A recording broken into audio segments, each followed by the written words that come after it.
Yeah, these clips just like to stick on that second to last one. There we go.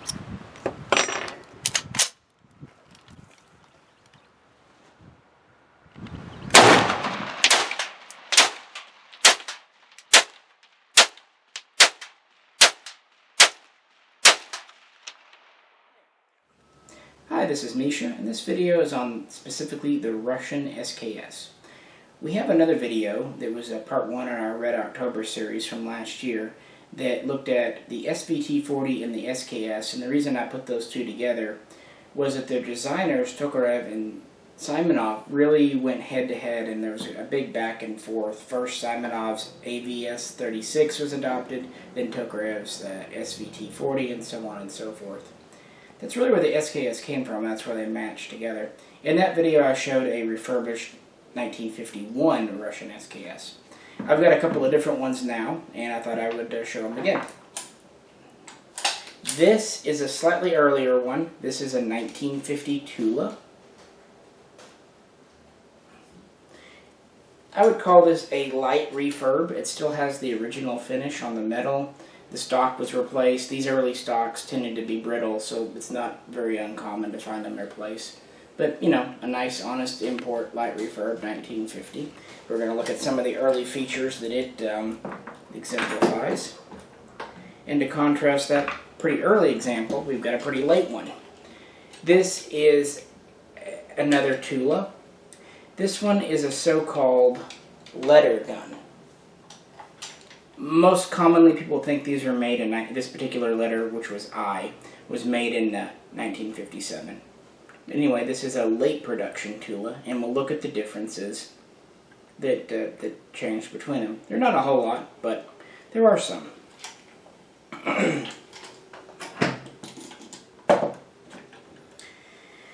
Well, just to recap the SKS's history briefly, the SVT-40 didn't do super. So Simonov was working on a replacement for it. It was going to be the SKS-41. It was chambered for 7.62 by 54R. It was based on his operating system, which is a short stroke gas piston, tipping bolt, so on and so forth. But the Germans invaded, World War II happened, and instead of producing the SKS-41, the PTR-S-41, which is an anti-tank rifle, went into production. A couple of years go by. The war starts to turn in favor of Russia, and the idea of a self-loading carbine is brought back up again. The SVT-40 still wasn't performing great, and at the same time, military research had shown that most combat was taking place at 100 to 300 meters, and an intermediate cartridge might be a good idea. The Russians came up with 7.62 by 39 as their intermediate cartridge, whereas Germany went with 7.92-33 in its STG-44. The SKS was adopted as a carbine to fire this new cartridge. It was selected in 1944, and some early production prototypes would be used on the Belarusian front, and some were used in limited numbers during the Battle of Berlin in 1945.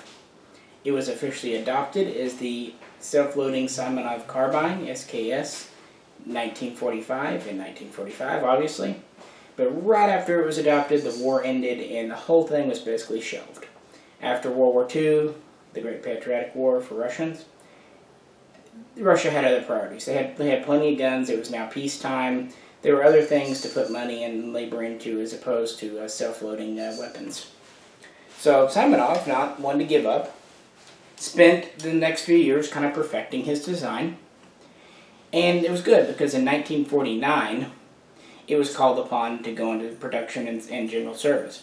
Now, originally, Kalashnikov's AK was to go into service, and it was tested in 1946, 1947, was adopted, but they had some problems with it with the early receivers, so productions were delayed. So they brought the SKS back out and put it into production as kind of an interim to have before the AK, because they didn't know how long the AK was going to be until it was ready to go. As it turns out, it wasn't that long at all, but they didn't know that. They put the SKS into production at Tula in 1949.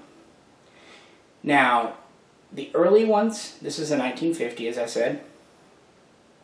The earliest 1949s would have a spike bayonet. I don't have one of those. They're not common in Canada, but available in the USA. They're very, very rare and hard to get. Even if you find a 1949, there's a chance it was refurbished and a blade bayonet was given. But only that first year they went to a spike, and then they would go to a blade in 1950, and this does have the correct blade for a 1950. As you can see, it's blued. This isn't the black stoving you see on refurbishments. And while a lot of these blued blades were put on refurbished guns, I guess they had extras left over, it seems like the 1950 ones, they were original, because if you look at the spike bayonets from 1949, they're also blued. So it seems like they kept the same finish from the spike into this one. And then eventually they would, in 1951, go to the silver. Looking at changes and things, another interesting thing for the early production guns has to do with the firing pin. As most of you know, the SKS can slam fire because of its free-floating firing pin. The early production SKSs out of Russia, however, had a spring-loaded firing pin, and that did that. Oh well. Now you see how I don't disassemble much on camera? But it's spring-loaded. They would go away from this very early on, though, by 1951. But for a little while, they did it. So these would actually be really good for someone wanting to have one that wouldn't slam fire. On the other hand, though, these early production guns did not have chrome-lined bores or barrels. They were just straight military steel.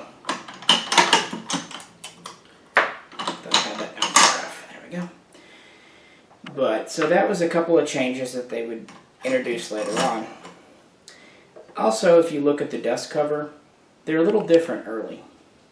Mainly this lug down here. It has a more rounded curvature to it, and no lightning cuts underneath.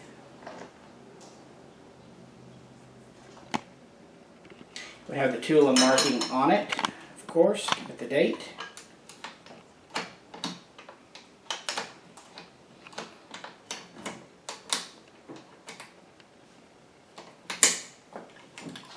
And that is pretty much the 1950. Typical stock. The gas block, as you can see, has this very straight cut to it. The bayonet housing, no lightning cuts in it. A lot of other really small differences in these. For example, can't really show you, but the safety here doesn't have a spring. It's just friction. Keep it in place. It's not spring loaded. This tab, the takedown tab's a little different in the back. The earliest ones were actually a ring shape. Then they would go to a long style. Also, the latch here for the gas tube actually has a lip on it for a finger.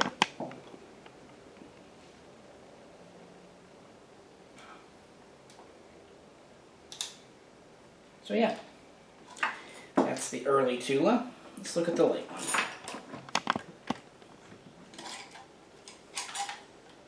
Okay, so this is a so-called letter series gun.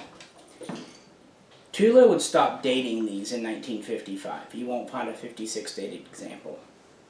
On the other hand, even though the dust cover is now smooth, nothing on it,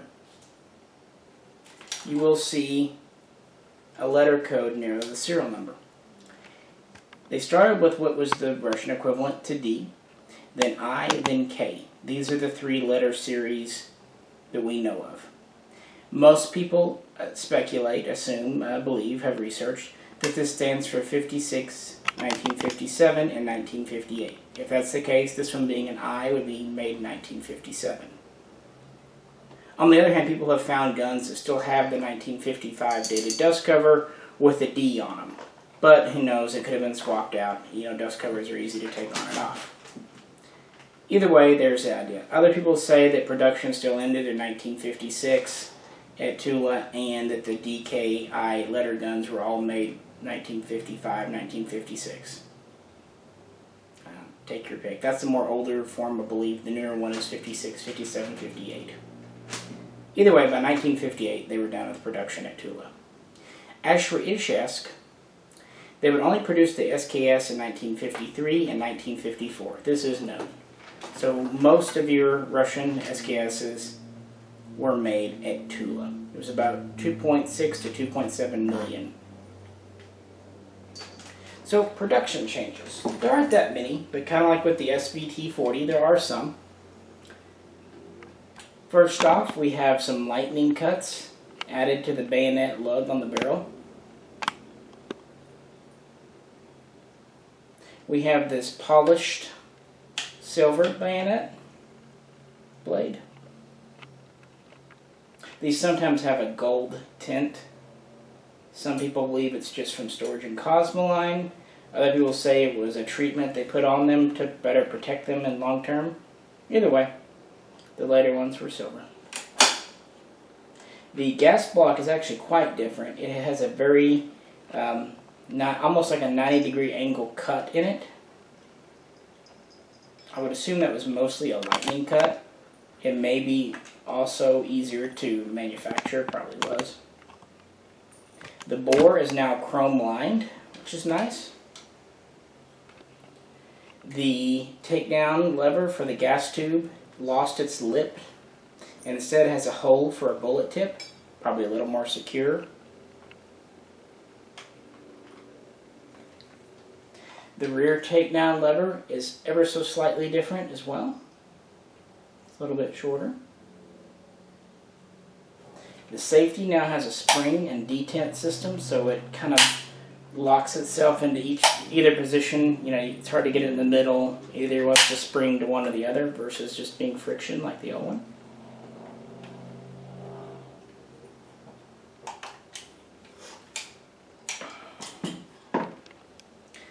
This one's really stiff, sorry. I have to kind of warm it out here. Maybe. No, that's not so stiff.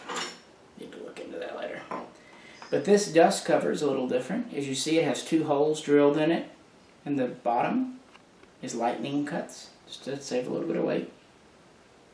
And also this peg down here, the lug, is more squared off. Actually, that was enough of a change that these aren't interchangeable. I could not fit this on that one and that on this one. They're just a little bit different. And internally, it looks like most SKSs you're aware of. It has the free-floating firing pin. So, just like a Chinese or any other Russian. Like I said, they would quit doing the spring-loaded by 1951. Come on. I don't know why that one's so stiff.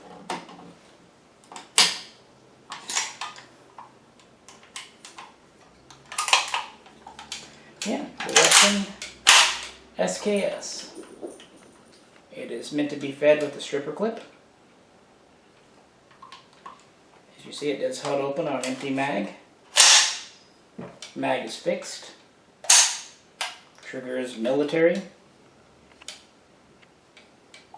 These often had Arctic birch stocks. Late production ones and refurbs would have laminated stocks. And that's pretty much the Russian SKS, at least the major production alterations and variations. These would remain in frontline service until the AKM came online in 1959 in Russia. Then they would actually be kind of retired out to the provinces, police departments, and most importantly, they were kind of kept on for ceremonial duty well through the Cold War. I mean, it's kind of the same reason in America we use the M1 Garand and M14 for so long at ceremonial duties. A more traditional rifle like this is just more easy to do rifle drills and little twirls and things with. Also, you can kind of polish up the bayonet that looks attractive. They just have that more attractive military style. These were released to the Russian public for hunting purposes as well. But if you were to buy one in Russia, it would not have the bayonet assembly. That has to be machined off in Russia because they don't allow bayonets on guns up there, period. They don't even allow you to own a bayonet, much less the gun to put it on. These came into the USA from about 1991 through 94, and then they were banned by a bilateral treaty between the US and Russia. Russia voluntarily ceased exporting them to America, however, did not cease exporting them to Canada. On the other hand, even though these Russian SKSs are still readily available up in the north, they have to have the magazine pinned to 5 rounds. The early pin jobs were done very good, but the newer styles from the last few years actually are right in the bottom of the mag and essentially obliterate the serial number, which is just... ugh. You hate to see a piece of history, especially when you see a nice like 1949 or, letter date gun unrefurbished, otherwise be completely molested with a big rivet screwing up one of its primary serial numbers. But it is what it is. Really like the SKS for what it is, a World War II era self-loading carbine firing an intermediate cartridge. It's a really cool gun. What it isn't is a replacement for the AK. It's just different. It's a generation before the AK. It was never meant to be an assault rifle. But yeah, just thought we'd revisit these.